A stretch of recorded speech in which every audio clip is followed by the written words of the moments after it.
Olá, turmas! Que bom encontrar vocês para mais uma aula de língua portuguesa.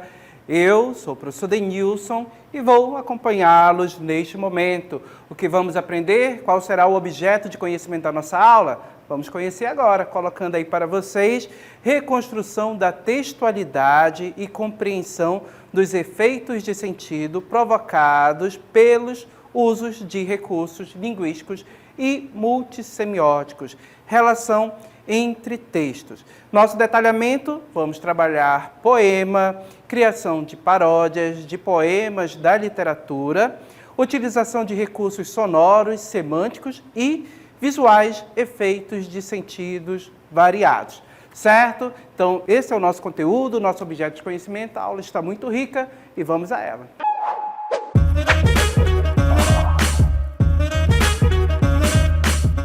Muito bem, gente, começamos a nossa aula neste cenário, neste lugar paradisíaco, exatamente uma praia, está tudo muito tranquilo, tudo muito calmo aqui, consigo ouvir sons de pássaros também, quer ver? Tentem ouvir junto comigo o som dos pássaros cantando, vou molhar um pouco aqui meus pés nessa água maravilhosa e olhem como esse lugar é bonito, uma praia brasileira, uma praia genuína, né? O nosso mar.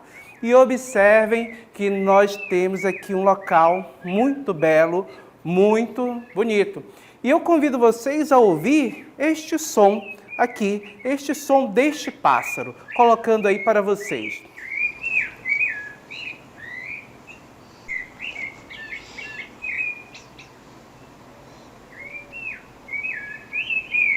Agora o pássaro apareceu, gente.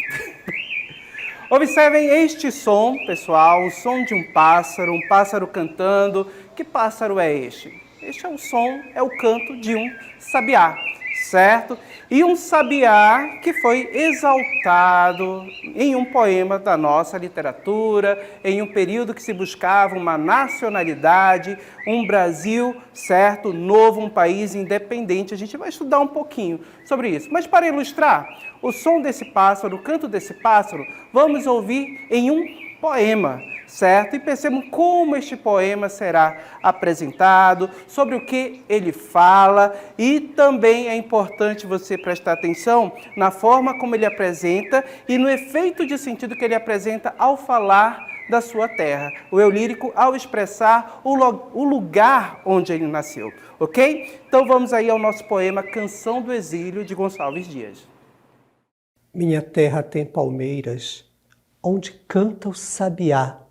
As aves que aqui gorjeiam, não gorjeiam como lá. Nosso céu tem mais estrelas, nossas várzeas têm mais flores, nossos bosques têm mais vida, nossa vida mais amores. Em cismar, sozinho, à noite, mais prazer encontro eu lá. Minha terra tem palmeiras, onde canta o sabiá. Minha terra tem primores, que tais não encontro eu cá. Em cismar, sozinho à noite, mais prazer encontro eu lá. Minha terra tem palmeiras, onde canta o sabiá. Não permita, Deus, que eu morra, sem que eu volte para lá, sem que desfrute os primores que não encontro por cá, sem que ainda aviste as palmeiras, onde canta o sabiá. Muito bem, acabamos de ouvir o poema Canção do Exílio, de Gonçalves Dias. E este poema faz uma alusão ao Brasil, à sua terra natal, a terra onde o poeta nasceu.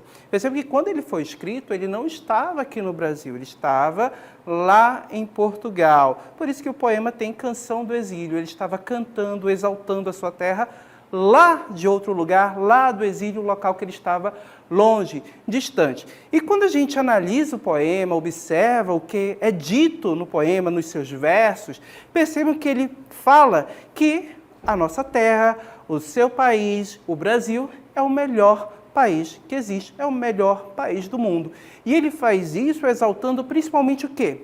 A natureza, certo? Exaltando uma natureza como essa que nós podemos observar, exaltando também a fauna, certo? A fauna, a flora, os animais, exaltando tudo que tem aqui na Terra, no Brasil, para construir uma imagem positiva, uma imagem, certo? Idealizada, certo? Uma imagem que o poeta ali não consegue visualizar problemas. Então, neste poema nós temos uma idealização do nosso país, né? Como um país perfeito. Vamos ver como isso é construído no texto? Colocando aí o nosso texto, os nossos versos, observem aí que o nosso título é Canção do Exílio. E no primeiro verso do poema você diz, minha terra. Perceba que ele marca exatamente aqui no primeiro verso a ideia de posse, com o uso do pronome. Minha terra, do pronome possessivo, certo? Então, minha terra, terra que pertence ao eu lírico. Minha terra tem palmeiras onde canta o sabiá. Observem que nestes primeiros versos, vou destacar aqui para vocês, ele coloca para a gente uma exaltação à natureza, tanto na fauna quanto na flora. Então observem, minha terra tem palmeiras. Olha só, a flora brasileira, né? A natureza do Brasil. Tem palmeiras onde canta o sabiá, certo? Percebam neste outro verso aqui, nossos bosques têm mais vida, nossas várzeas têm mais flores, olha só. A fauna, várzeas, certo? Exatamente aqui, flores, bosques. E percebam que ele afirma que essa natureza, gente, ela tem o quê? Mais vida, mais amores. E quando ele se refere à fauna, observem também que ele menciona o sabiá, a figura do pássaro que canta nas palmeiras, certo? Por isso que começamos nossa aula com o canto do sabiá, exatamente fazendo essa alusão. E percebam também que no nosso poema ele marca exatamente o local onde ele está. Ele diz, minha terra tem palmeiras onde canta o sabiá.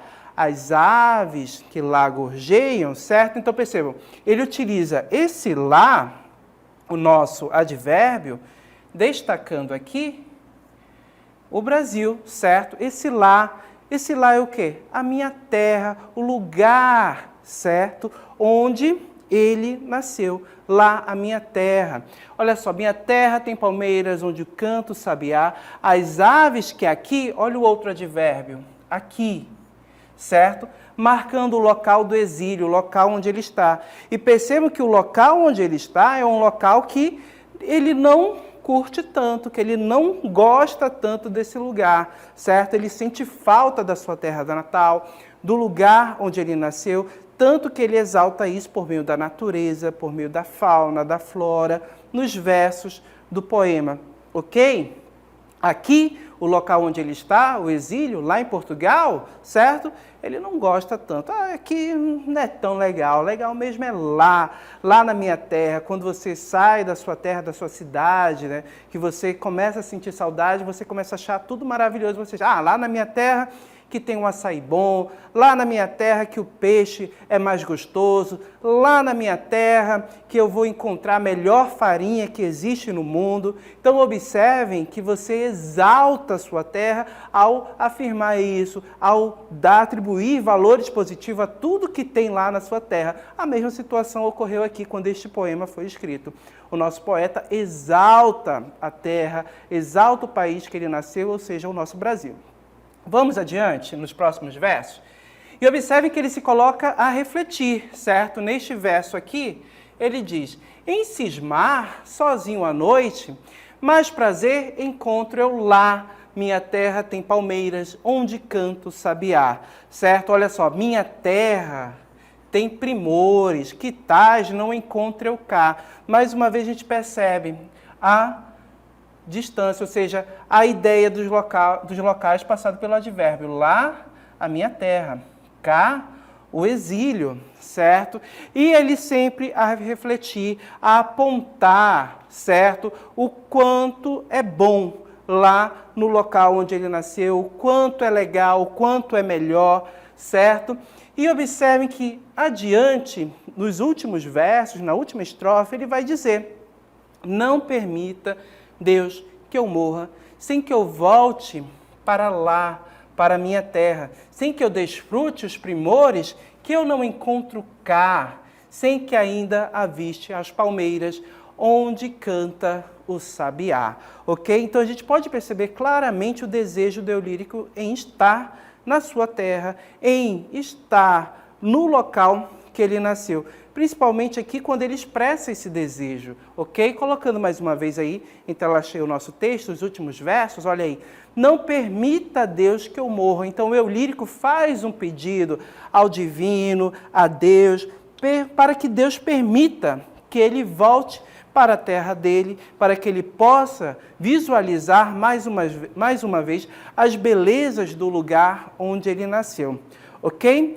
Quando a gente olha para esse poema, quando a gente lê este poema, a gente percebe o amor, né, o sentimento e a idealização que o eu lírico tem pela sua nação, pelo país. E aí a gente tem que voltar um pouquinho no tempo para verificar quando esse texto foi escrito. Então perceba que esse texto foi escrito justamente no período da independência do Brasil. Então, colocando aqui para vocês, olha só, nós temos esse quadro aqui de Pedro Américo que ilustra exatamente o grito do Ipiranga, ou seja, independência ou morte, que entrou para a história, certo? Para a história brasileira, que foi justamente o grito que Dom Pedro deu às margens do rio Ipiranga, ok? Marcando exatamente aí o momento em que ele proclama, ou seja, em que ele ele torna o Brasil um país independente. Até então nós estávamos ligados a Portugal por meio da colonização, ok?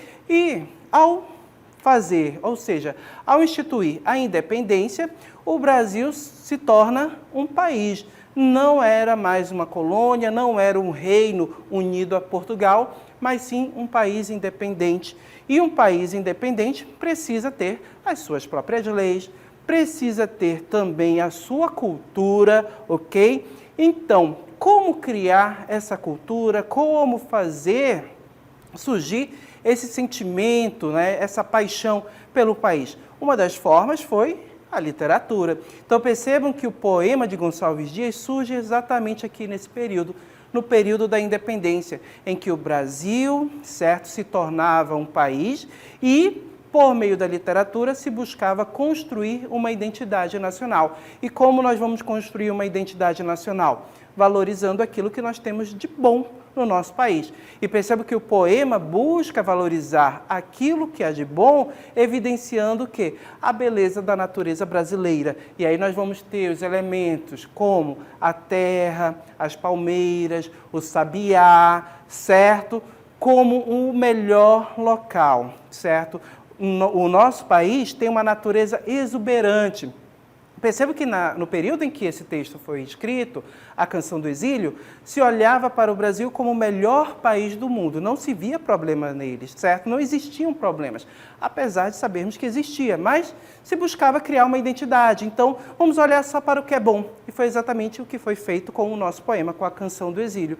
Olhando para o país, vendo o que tinha de bom e exaltando esse país. E dessa forma, por exaltar o país, por cantar o amor à pátria, certo? No meio da canção, ou seja, na Canção do Exílio, o poema de Gonçalves Dias se tornou aí um marco, né? Conhecidíssimo, ficou bastante conhecido, tanto naquela época quanto hoje em dia. Hoje em dia, todos, ou seja, você pode por aí ir em algum lugar e ouvir essas frases, olha, minha terra tem palmeiras, que você vai logo reconhecer o poema de Gonçalves Dias. Você pode até, de repente, não saber, certo, quem é o autor, mas provavelmente você já ouviu este poema em algum momento da sua vida, na TV, na internet, certo? Durante as suas aulas. Então percebam que você acaba conhecendo o poema de Gonçalves Dias, porque ele foi um marco realmente aí na história brasileira, na produção literária brasileira. E o nosso poema de Gonçalves Dias, ele é tão importante que ele foi revisitado, ou seja, ele foi retomado, relembrado muitas vezes em paródias, em releituras diversas, certo? Que ocorreram ao longo da história da literatura, da história do Brasil. Querem um exemplo? Vou colocar aí para vocês. Olha só. Nós temos aí a Canção do Exílio Facilitada, de José Paulo Paz. É uma Canção do Exílio mais atual. E observe que quando nós lemos esse texto, olha só, Canção do Exílio Facilitada. Lá, sabiá, papá, mamá, sofá, sinhá, cá, bah. Então, observem, gente, neste poema, voltando aqui comigo, que acabamos de ler, Canção do Exílio Facilitada, nós temos uma intertextualidade. O que é intertextualidade? É exatamente quando um texto lembra outro texto, quando um texto faz menção a outro texto. E é exatamente o que acontece em Canção do Exílio Facilitada. Observem que o poema de Gonçalves Dias, ele tem uma organização, uma estrutura bem marcada, bem definida, certo? Com estrofes bem organizadas, com o mesmo número de sílabas poéticas. Já o poema de José Paulo Paes é diferente. Perceba que em cada verso eu tenho uma palavra apenas, ok? E nós temos referência ao texto anterior, à Canção do Exílio, que veio primeiro, por meio do título do poema, certo? Então, colocando aí mais uma vez, olha só, Canção do Exílio Facilitada, olha só o título, Canção do Exílio, já nos lembra o mesmo título do poema de Gonçalves Dias, só que facilitada, mas facilitada por quê? Observe que nós temos apenas algumas palavras compondo este poema. Vamos analisar? Observe que no primeiro verso, nós temos, olha só, lá. Observem aqui o advérbio que aparece exatamente no poema de Gonçalves Dias, lá, indicando o quê? A terra natal, o país onde o poeta nasceu, onde o eu lírico vivia, certo? Então, perceba que esse lá vai fazer referência, faz referência ao Brasil, à sua nação, à terra natal. E observem que esse lá, esse advérbio, aparece aí justamente numa pergunta, né? Lá, e observem o que vem depois. Nós temos uma interjeição, essa interjeição traz a ideia de alegria, de algo bom, né? Por exemplo, lá, você pensar na sua terra, na sua cidade. Está viajando? Aí vão falar, por exemplo, do seu açaí. O meu açaí, lá, é maravilhoso, é o melhor açaí do mundo. Você faria isso, né? Observe que aqui nós temos a mesma ideia. Lá, olha a interjeição. Uma interjeição de satisfação, uma interjeição de sentimento bom, certo? Então, observem que essa interjeição traz uma ideia positiva, um efeito de sentido positivo aqui. E aí nós vamos ter a citação nos outros versos de substantivos. Olha só, quais substantivos? Sabiá, ok? Sabiá. Relembrando aí, minha terra tem palmeiras, onde canta o sabiá, certo? Percebe que o sabiá, mais uma vez, mencionado aí, fazendo intertextualidade com o texto original. Outro elemento apresentado no verso, olha só, papá, mamá, certo? Perceba que a gente tem aqui até a ideia como se fosse uma criança, né? Papá, mamá, quando começa a aprender a falar, a criança aí faz essas associações, né, com o pai, com a mãe, às vezes utiliza essas formas, né, para se referir ao pai, para se referir à mãe, o vocativo, né, papá, mamá, ou seja, lá na terra dele, a terra onde está o papai, onde está a mamãe. Perceba que essa associação familiar traz aí mais uma vez um sentimento de nostalgia, um sentimento de saudade. Geralmente na terra em que seus pais estão, onde seus pais moram, é o local que você tem vontade de estar, certo? Então observem que traz também essa conotação, esse efeito, essa ideia positiva, mostrando o quanto é bom lá na terra natal, ok? Papá, mamá, sofá, certo? Olha outro substantivo, sofá, sinhá, certo? Então perceba que essas palavras são utilizadas aí com uma conotação boa, algo bom que é apresentado aqui, ok? Agora, o outro advérbio aqui neste verso, cá, certo? O local onde o eu lírico se encontra, cá, na sequência, nós temos outra interjeição. Qual é? Bah, certo? Que interjeição é essa? Percebo que é aquele sentimento de, não estou gostando. Bah, oferecem alguma coisa. Ah, você quer comer um pedaço de girimum, de repente você não gosta de girimum, né? É exatamente isso, gente. Essa rejeição, essa ideia como se fosse um nojinho de algo que você não gosta. Percebam? Então, esse bar, essa interjeição, dá essa ideia. O local cá é o local onde o eu lírico está, exilado. O bar é para dizer que aqui não é bom, não, aqui não é legal. Certo? Então, percebo que esse poema é exatamente uma releitura, faz intertextualidade com o poema original, A Canção do Exílio. Percebo que faz uma releitura diferenciada, certo? E nós podemos chamar esse poema como uma paródia, ok? Uma paródia. O que é uma paródia? Colocando aí para vocês. Olha só, gente, a paródia é uma forma de expressão artística que envolve a criação de uma obra que imita ou faz uma releitura humorística ou satírica de uma obra original. E nós podemos perceber isso no texto que acabamos de ler, na Canção do Exílio, facilitada, certo? Então percebam que por meio de poucas palavras faz-se uma brincadeira, certo? Com o texto anterior, faz-se uma releitura, o texto anterior é feito memória, ou seja, ocorre uma intertextualidade. E quando a gente tem exatamente uma paródia, a gente pode ter alguns efeitos diferenciados, certo? Alguns efeitos de sentidos. E ela é produzida, às vezes, com uma finalidade crítica, humorística, ok? Vamos observar? Colocando aqui. Olha só.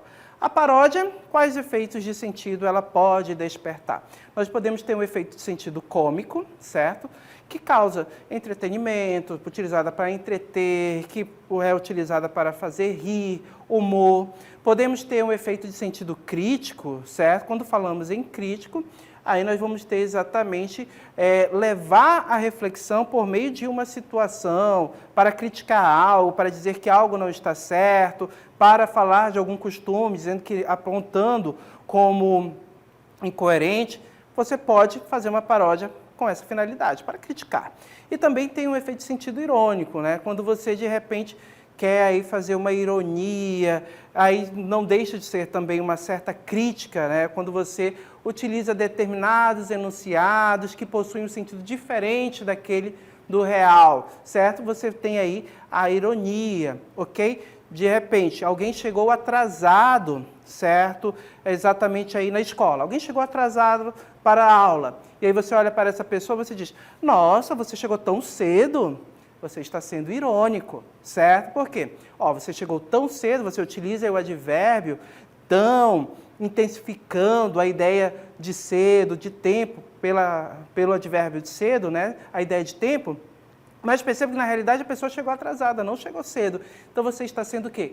Irônico, ok? Isso é ironia, quando você utiliza as palavras aí com um sentido, elas possuem um sentido, mas você utiliza com um sentido diferente para enfatizar uma ideia, para criticar também, ok? Então, perceba que esses são os efeitos que podem ser gerados por uma paródia.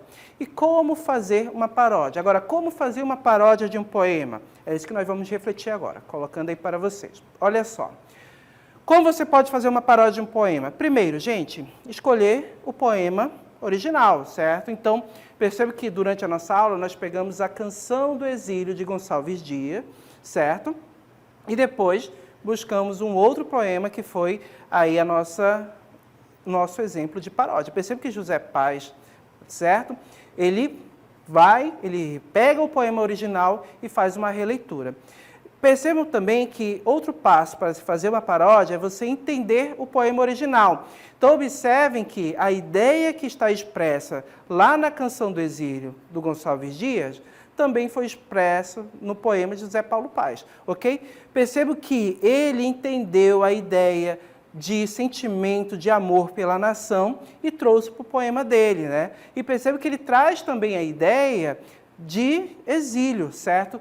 Que no local do exílio, no local em que o eu lírico se encontra, não é legal, mas que lá na terra natal dele é legal. A mesma ideia que está presente no poema de Gonçalves Dias. Ok? Identifique o tom ou o tema que deseja parodiar, certo? Então, você vai ter aí que identificar o tema. O tom que você vai utilizar é um tom humorístico, então você vai ter que ficar ou seja, ter isso em sua mente, ter isso bem claro. Introduzir elementos cômicos ou irônicos, ok?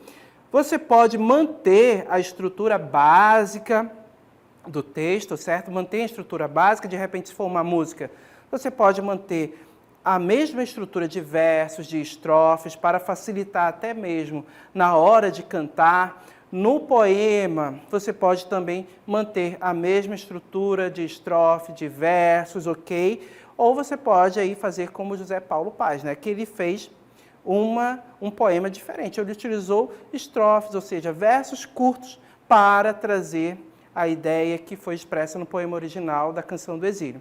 Ok? Mas você pode manter a estrutura básica. Isso vai depender também aí da sua habilidade, da sua criatividade, como a pessoa que irá fazer essa paródia. Também, faça referência ao poema original. Isso é importante.